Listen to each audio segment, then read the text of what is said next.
It's the most segregated city still to this day. Chicago, so segregated. Chicago's still the most segregated city. Really? Dude, they hit Dr. King with a brick in Chicago. They hit him with a Chicago's that was in crazy Chicago, segregated. I mean, you really, really see it right now. Like, man, I found myself in a dark corner of the internet I did not mean to be yesterday. Because I saw like a conversation, like a live conversation happening. Somebody sent it to me. And the headline was Cornell West, the Nigerianization of America, Vic Mensa, ICE protest. And I was just like, what does this mean? Yeah, that's what it said. I don't know. And when you tapped in, what happened? Oh man, you know, it was just basically a bunch of black folks from Chicago having a conversation about participation or not participation in ICE protests. I didn't hear all the conversation. That was what I was in there about. Yeah. Because I was in Minneapolis on Monday. Yeah. Oh yeah, you went for how You know long? what I'm saying? I was just there for the day. Okay. And I added in a call for the general strike. They're calling for a nationwide general strike on Friday because Minnesota had the first statewide general strike last Friday. Yeah. You know, it's probably the most tangible working people's action against ICE terror thus far. Yeah. And I think ICE has revealed a lot of the fissures of division between Black American people, African people, Latinos, between many different racial categories. You know what I'm saying? So in this conversation yesterday, I'm basically like arguing my case for why I believe that the issue of ICE is something that we should all be concerned with. You know what I'm saying? And my case is in the lineage of Chairman Fred Hampton, Chicago, Black Panther Party, Rainbow Coalition that he built with the Young Lords Puerto Rican group and the Young Patriots, a poor white group. Malcolm X's comments that if you care about what's happening in Mississippi, you have to care about what's happening in the Congo, that these things are interconnected, that working class, proletariat people struggles are all intertwined. You know what I'm saying? Because ultimately there's a capitalist and a corporation that is exploiting all of us at once. But we get wound up and pointed at each other to call blame on somebody that looks differently from us when, I mean, it's Starbucks. You know what I'm saying? Like, man, that's a conversation I'm having with brothers yesterday in this strange corner of the internet. You know what I mean? It's just like, at the end of the day, man, I talk to guys, some of my closest people are, you know, incarcerated maybe for the last 10, 15, 20 years. And I gotta catch myself sometimes when I'm like, man, how does it feel to be enslaved making Starbucks caps? Like they got brothers in there making lids for Starbucks for 15 cents an hour. How can we feel that the aim of our frustration should be an immigrant? And ain't no goddamn immigrants running the corporations enslaving us. You know what I'm saying? Right. But Chicago is very segregated. So I feel like Chicago has exposed a lot of that. Even when Why is Chicago segregated? I don't know. I'm a West Coast guy. it's just history, man. You know what I'm saying? Like a history of redlining, a history of placing poor people on top of each other in project buildings and then tearing down those project buildings, scattering them around the city, basically corralling low income. I think we had probably the biggest system of projects in the the largest country. public housing Robert Taylor, experiment. Ida B. Wells. The most. We had the most. We had project, man, in New York, but it was like you put black people in those areas. And back in the day, projects were made for like everybody. Yeah. But with redlining, they would put they stacked the black folks and run it down. Didn't fund it as much as they would, you know what I mean? I was reading about, was it Color of Law?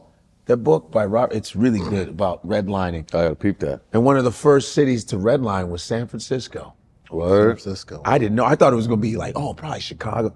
San Francisco in the 50s was the first to redline African Americans. Yeah. And this is the progressive city. San Francisco, after the war, they would give, black and white soldiers the GI. They wouldn't even give black people the GI Bill. They gave it to the white soldiers, gave them all the best places to live. And a lot of times the black people would be put on like toxic dumps, stuff like, oh, this is real. Yeah, they would put them, or they, buy highways, put them by highways, not fund them a lot, raise the rents, and then And do eminent domain once you get settled. Yeah. If you had money, they would raise the rents so high, the mortgages, so you could not afford it, black people. And they would say it in the laws, do not sell to black people. Whew. Growing up in where you in Chicago, and where you grew up, were there a lot of people from Ghana there in your area? And what language did your dad speak at home? Man, my dad never taught us tree. Oh, is that right? Yeah, he never taught us. You know what I'm saying? He had this delusion that I think many people in his generation coming from Africa to America had, which was that if he taught us his language, it would hold us back in assimilation. Just survival. Just like an aim of assimilation. You know what I'm saying? And so now he speaks it to my son a lot because he realizes, he like, man, I kind of dropped the ball with you. It was a little late for you to learn. That's what your father says. You know what I'm saying? So he's steady speaking it to my son. That's dope. And I can't hold him. I can't fault him because ultimately it's like, man, my father was coming from just like a pretty abject level of poverty, which wasn't unusual for where he was from. Yeah. You know what I'm saying? It wasn't outpacing his community, but it's like, a very underprivileged, under-resourced communities just sucked dry by colonialism. You know what I'm saying? So when he, through education, because my dad's a professor too. Okay. PhD professor, economics. And so when he came here, he's just, I can imagine his mind frame being like, man, I just want them to excel. I just want them to excel. Probably like a constant anxiety about what he felt he had escaped. And I think in time, maybe it's taken that generation for me to realize that it's like not escaped, you know what I'm saying? Like it's something to be constantly valued, you know what I mean? Yeah. And do you have the desire You have the desire to learn the language? To learn Tweet? I do, but like when the f am I gonna learn Tweet? Like as the only, I don't even see no other Americans on my day-to-day.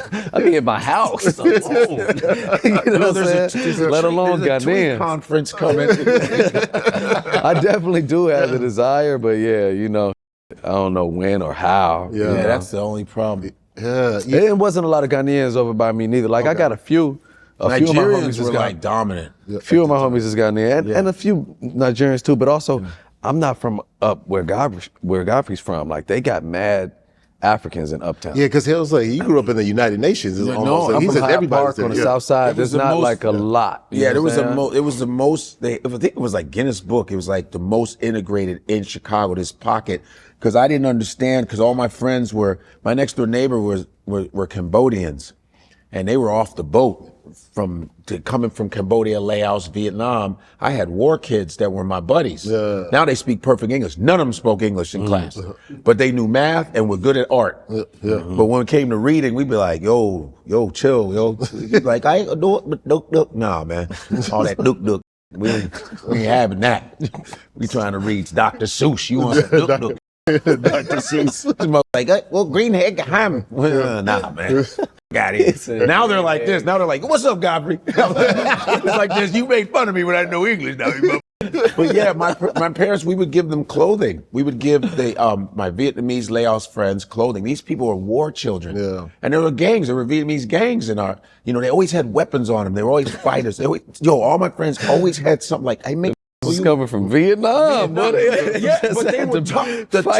Kind of Americans. My friends were some of the toughest. They never backed down from it. They always had weapons on them. And they would tell me, they say, we come here, in the office, they tell us, midang. Midang is a Vietnamese word for black American. Midang. And I said, why you guys keep saying, they tell us watch for black people, no good. The officials would do. The white officials would say, watch out for black people when you're, and he says, but now I confused because you give us clothes. Your father buy us clothes, everything. You are friends, and my friend, because my friends were African. I had a lot of black dudes from Mississippi and Alabama, my buddies. So it was Africans, black Americans, right? Mexicans. I had a lot of Mexican friends, and we were the ones giving them clothes, and He's like, yeah, they tell us stay away from black people. It's not true. I said, yeah, it's not true. I'm your funny best friend. It's so cool too, because like that is such like a great thing your father did, like, but in the, African culture, like we bring people in, like my father would bring so many people home, when I say home, into our home, but from Nigeria, or if there's somebody who was in need, like to bring them in, like it was which I feel like is a little different in the American culture, where it's more, in the individualism, like, oh, this is mine, maybe I'll just help you out a little, but to bring somebody into your home, into your space. Yeah, they were in my house. My friends were in my Korean friends. In our birthday parties, we all went to each other's birthday parties, and our parents knew. My parents knew our friends were Cambodian and Indian, and the Ayala Did you experience family. that too? Oh, hell yeah. I mean, my pops was like, he was like a father to everybody, because a lot of my guys didn't have fathers. Oh, okay. You know what I'm saying? So when they be at the house, my dad be all in their book bag, checking their homework. Really? Get them a lecture, because they got C's and D's. Let me get your... Unacceptable. Niggas like, I'm I ain't going over to Vic's house no more, man. Big Dad always Facts though. I'm not your child, but literally though, that's like in our culture though, it's like it takes a village. That's you know right. What I'm saying? It takes a village. And I think that was unusual, but welcomed though, because in the neighborhood, like a lot of my friends, they didn't have family structures like that. Not all of them. But, right. Many of them didn't though. Yeah. And your parents, they had a very good marriage, very good relationship. What did you learn from your mom and dad, in their relationship, in their marriage, that you saw that kind of helped you and to be the man that you are? I think interestingly enough, even though my father is an African father, and that is usually accompanied by a very strict, stringent, like stern hand, sturdy hand. Well, I gotta ask you then. Hold on. Did your dad? You got the whoopings? No, my father didn't, man. That's what I was gonna say. Really? My father, he was a different kind of African father. He sure was. You know what I'm saying? He ain't beat me at all. He probably should have, but he ain't beat me at all. You know what I'm saying? Because my grandfather beat his older brother, my uncle, so badly and so much that he ran away from home. He became a big, famous high life musician.